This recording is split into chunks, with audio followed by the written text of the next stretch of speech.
If the claimant is false, then we have nothing to do with Islam. And as I said, I would like to know whether the Ahmadiyya does believe in the death of Christ. We believe in the death of Jesus Christ, but not on cross. We believe that he was delivered from the cross alive, and God saw to it that he did not die upon the cross. And we believe it for so many reasons. Reasons which are rooted in some verses of the Quran, reasons which are rooted in the New Testament, reasons which are rooted in the Old Testament, reasons which belong to the common sense of man.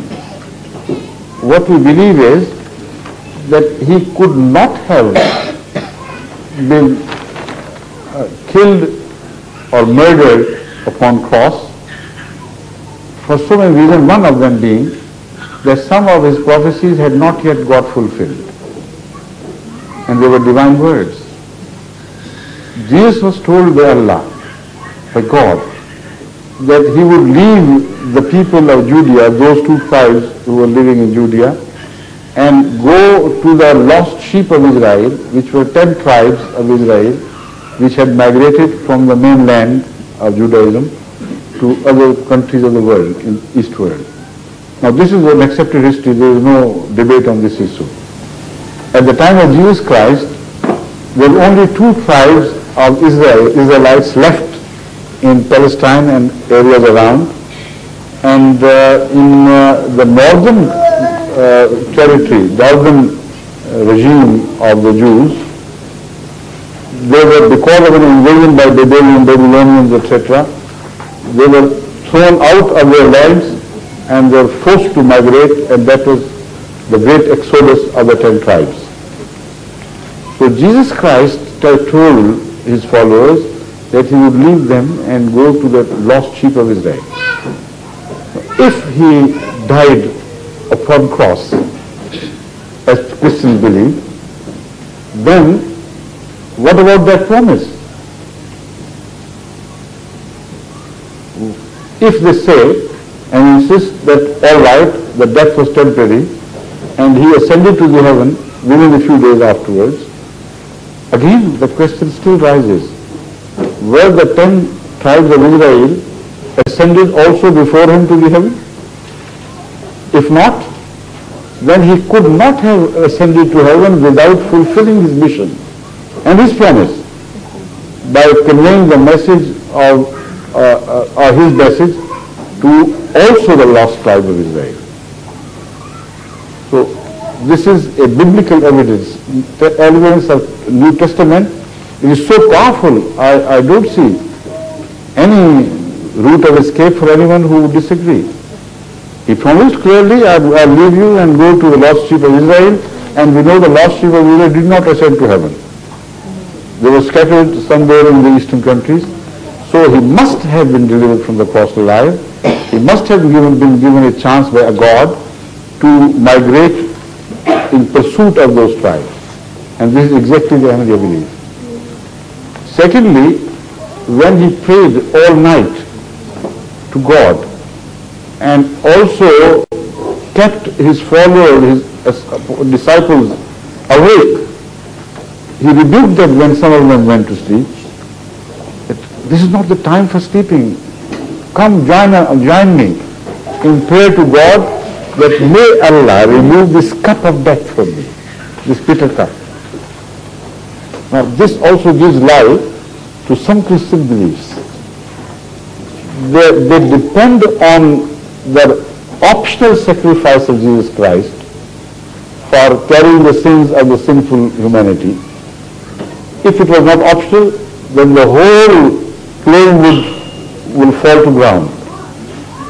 But what do we see in him? He is praying the whole night, "Oh God the Father, please take away this cup. I don't want." And he must have been given some promise, because at the end of this episode we hear him having cried out, Eli, Eli, Eli, Eli, lema sabachthani. O my Lord, why have you abandoned me? Or have you abandoned me? If this was destined that he would give up his ghost upon the cross, and if he himself was more willing than God the Father, it was at his own initiation that he was crucified and gave up his ghost, then why this cry, Eli, Eli, lema sabachthani? This expresses disappointment and great surprise, unpleasant surprise. So my argument, I'm quite sure, is very logical and understandable, that during his prayer of the night before, and those of his disciples, Allah, God must have conveyed them the glad tidings that you will be saved. This is my responsibility. So when before swooning, we consider that to be not death but swooning. Before swooning under the torture of crucifixion for a few hours, he must have swooned, and before swooning he might have entertained the fear that what's happening, maybe I'm dying. So he expressed that last cry. It was in fact not only a protest but a prayer. Oh God, don't abandon me. You have promised me otherwise. He was taken down from the cross. Ointment was applied on his wounds and the whole body was embalmed. An ointment which contained many healing agents. We have a full account of that, those constituents of that ointment, well preserved. And then he was kept in the sepulchre for 3 days or around that period. And again it reminds us of another prophecy. During the period of pre-crucifixion era, he also told his disciples that these wanton people of this age, they want a miracle. No miracle will be shown unto them except the miracle of Jonah of the fish. Now that also must have come to be fulfilled. Otherwise he was not a true prophet either, not to mention the Son of God. What was that miracle?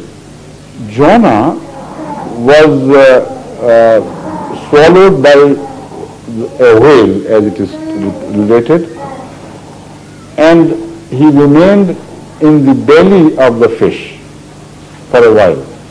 It is said for 3 days and nights. And then the whale vomited and still he was alive. He never died for a moment during that period. It was not a case of revival. That miracle did not relate to revival under adverse conditions. It was a case of survival under adverse situations.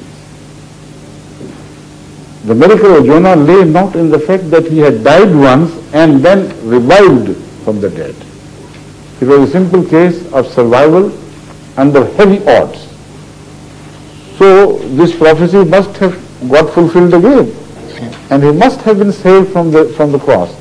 So what we hear is, he is seen walking alive after 3 days of his being kept under special care.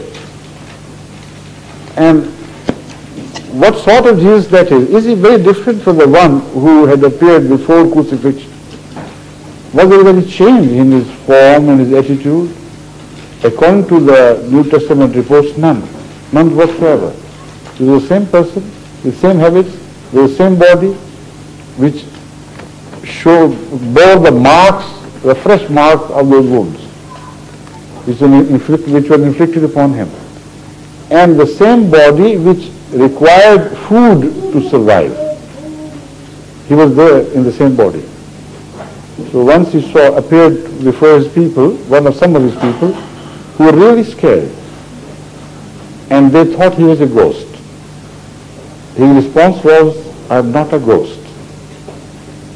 Now this is a very important statement of Jesus Christ. On the one hand, we hear some of the witnesses claiming that at the end of the crucifixion he gave up the ghost. And this is what is most relied upon by the Christian authorities to prove their point.